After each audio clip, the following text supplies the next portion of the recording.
Video में विषय लेकर आया हूं अर्थालंकार। शब्दालंकार के बारे में पहले वीडियो में वर्णन किया था और आइए इस वीडियो में जानते हैं अर्थालंकार कौन कौन से होते हैं। सबसे पहले जानते हैं अर्थालंकार है क्या।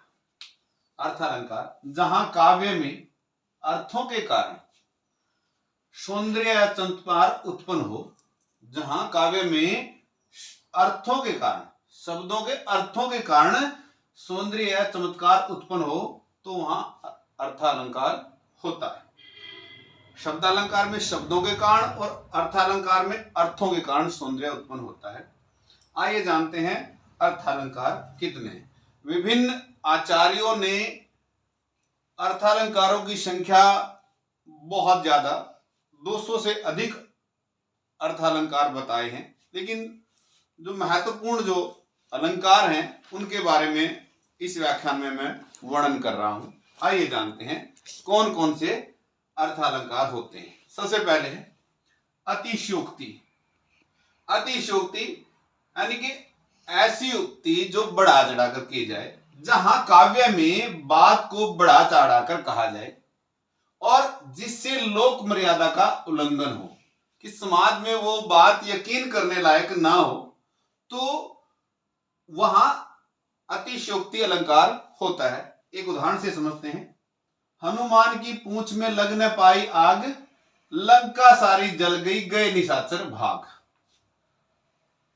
पूंछ में आग नहीं लग पाई और लंका सारी जल गई, तो यहां बात को इतना बढ़ा चढ़ाकर कहा गया है, इसीलिए यहां अतिशयोक्ति अलंकार है। आइए जानते हैं संदेह अलंकार। संदेह अलंकार जहां समानता के कारण एक वस्तु में अनेक वस्तु होने की संभावना हो, एक वस्तु में अनेक वस्तु होने की संभावना हो और निश्चित न हो पाए कि ये वही वस्तु है, और निश्चित नहीं हो पाए कि ये वही वस्तु है।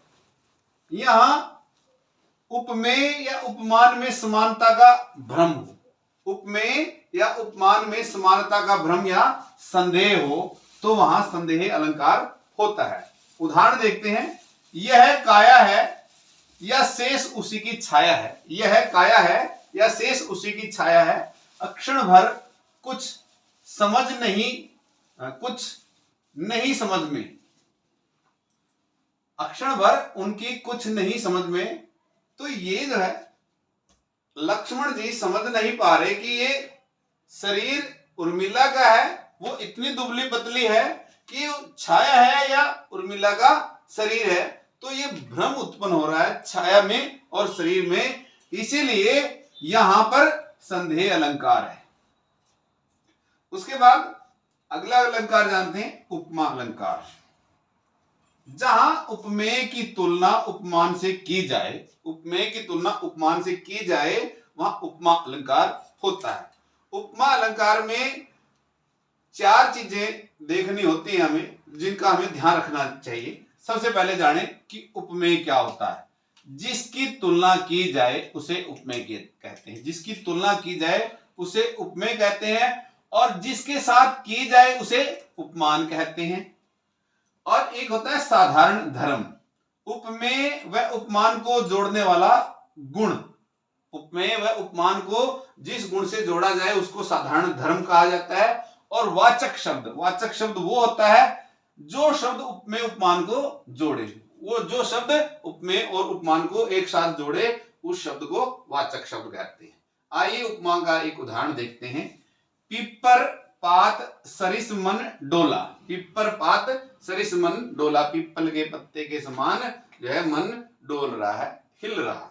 यहां देखते हैं, यहां इस पंक्ति में मन तो है उपमेय, मन उपमेय है, और पीपर पात है उपमान, और गुण है डोलना, हिलना, ये साधारण धर्म है। और सरिस वो वाचक शब्द है जो दोनों को जोड़ रहा है, उपमेय और उपमान को जोड़ रहा है, इसलिए यहां उपमा अलंकार है।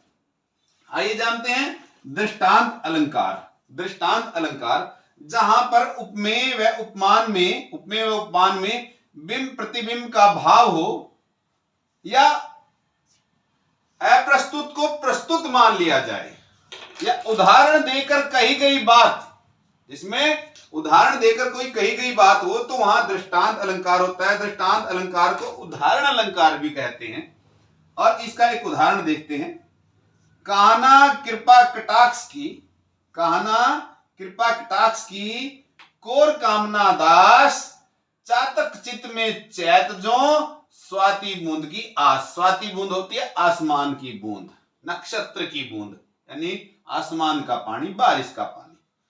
यहां पर देखते हैं कि यहां कान्हा जो है, कान्हा की आंखों की तुलना, कान्हा की आंखों की तुलना स्वाति नक्षत्र के पानी से और सेवक की तुलना चातक पक्षी से कर उदाहरण के रूप में बात कही गई है, इसलिए यहां दृष्टांत अलंकार है।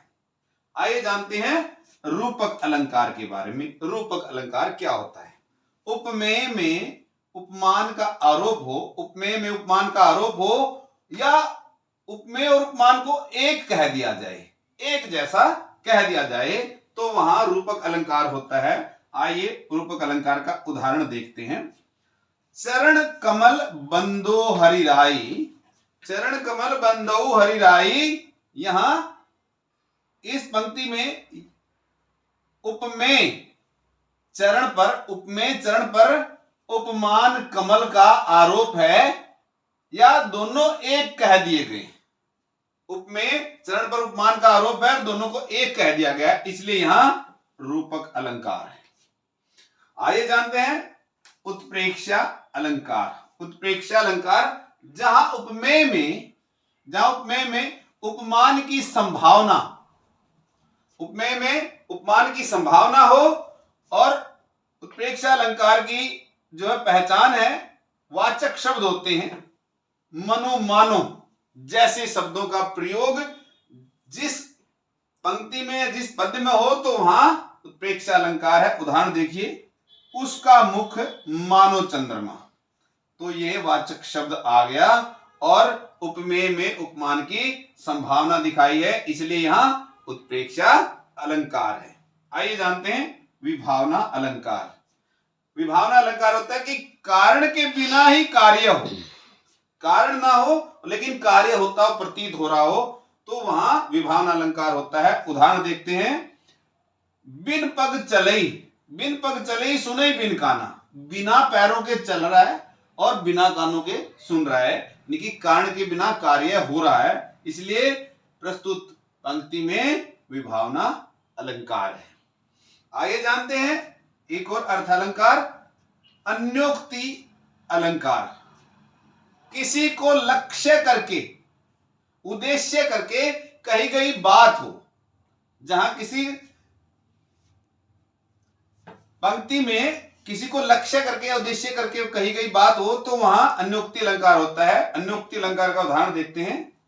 नहीं पराग नहीं मधुर मधु, नहीं विकास यही काल, अली कली सौंप दो आगे कौन हवाल। नहीं पराग नहीं मधुर मधु, नहीं विकास यही काल, अली कली सौंप दो आगे कौन हवाल।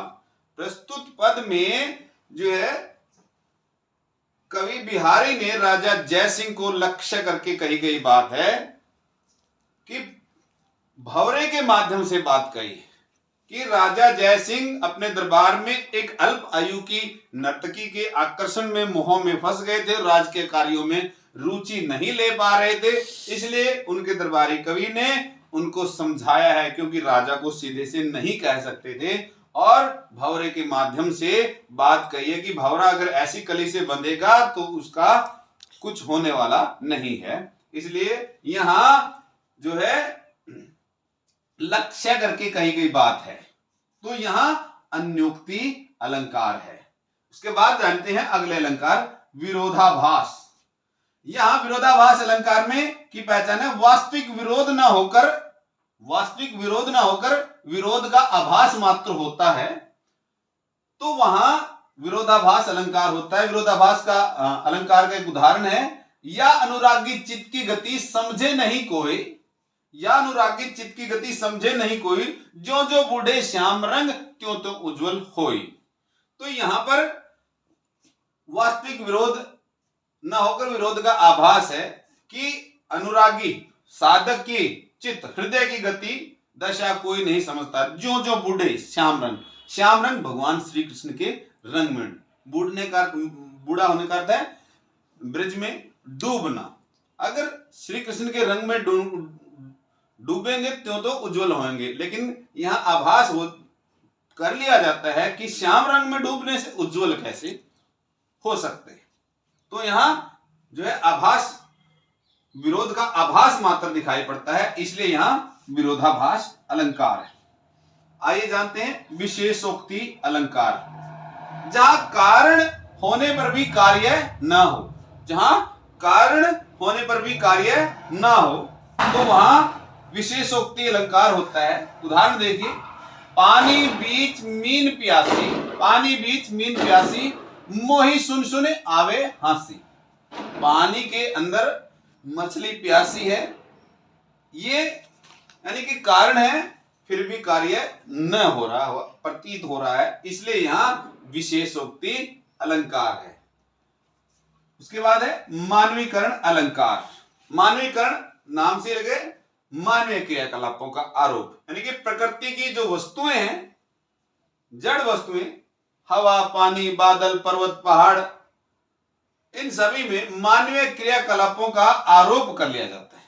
जड़ और चेतन वस्तुएं जो प्रकृति की हैं, उनमें मानवीय क्रियाकलापों या भावों को दिखाया जाता है, उनका आभास कर लिया जाता है, तो वहां मानवीकरण अलंकार होता है। उदाहरण है, फूल हंसे कलियां मुस्काई। फूल हंसते नहीं, हंसना मानवीय गुण है, और कलियां मुस्कुराई, मुस्कुराना भी मानवीय गुण है। यानी कि फूल प्रकृति का हिस्सा और कली भी प्रकृति का हिस्सा है। प्राकृतिक चीजों में मानवीय क्रियाकलापों का आभास है प्रस्तुत पंक्ति में, इसलिए यहां मानवीकरण अलंकार है। आइए जानते हैं एक और अलंकार, असंगति अलंकार। असंगति अलंकार, कारण कुछ और कार्य कहीं और हो, कारण कुछ और कार्य कहीं और होता हुआ प्रतीत हो तो वहां असंगति अलंकार होता है। हृदय घाव मेरे पीर रघुवीरे। घाव तो लक्ष्मण जी के हृदय पे लगे और पीड़ा श्री रामचंद्र जी के हृदय में हो रही है, इसलिए यहां कारण कुछ है और कार्य कहीं और हो रहा है, इसलिए यहां असंगति अलंकार है।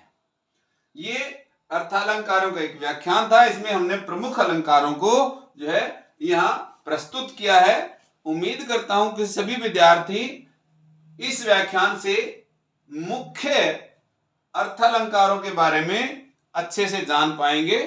धन्यवाद।